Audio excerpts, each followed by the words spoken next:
This is a short video on why you should take an art history course.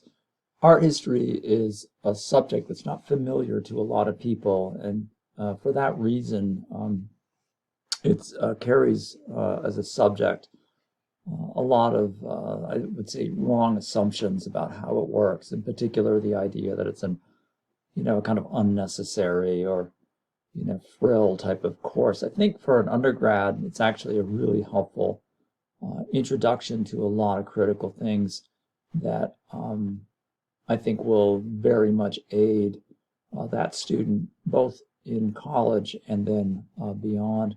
To give an example of what I mean, when we look at art history and we ask sort of what it does, we really dive into a whole series of subjects and methods and ideas and questions that are really unlike any other that you're likely to encounter in an academic setting. To give you an example of what I mean, let's just take a quick look at this particular image right here and just spend a minute talking about some of the things that art history seeks to explain. This is a painting that was done in the beginning decades of the 15th century, so it immediately sends us off in a very different place and time. It represents an episode from the life of Jesus and his apostles. So it goes from about 1425 or so, or back another 1400 years. So that's an aspect of art history that I think is really important, that it takes us across time and space. In this particular case, the location of the painting is in Florence, and the location of the story is Capernaum by the Sea of Galilee.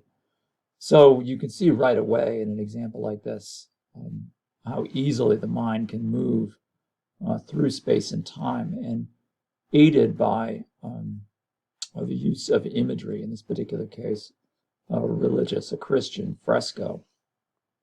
Art history seeks to tell the viewer a lot more than initially meets the eye. We, for instance, in 2022, take for granted the notion of naturalistic imagery, but viewers not too long before this was created by the artist Masaccio would not necessarily have been used to painting styles that emphasized naturalistic representation of light or human bodies, or a focus on plausible narrative, or as Masaccio does here, psychological insight into the sort of motivations and states of mind of the participants.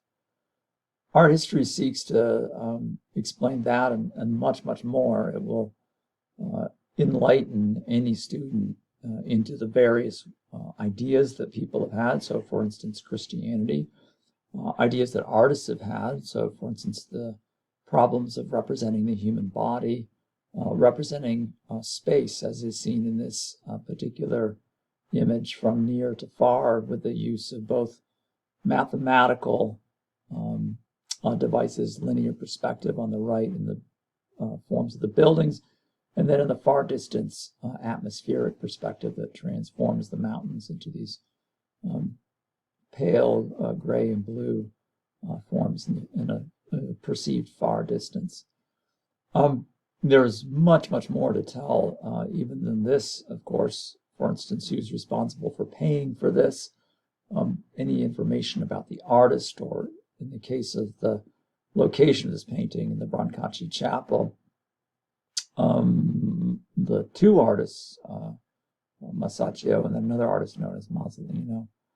And I really could go on and on and on. This is a subject matter that allows students insight into the past, both relatively recent and actually quite distant, going all the way back to the very dawn of humanity with prehistoric art.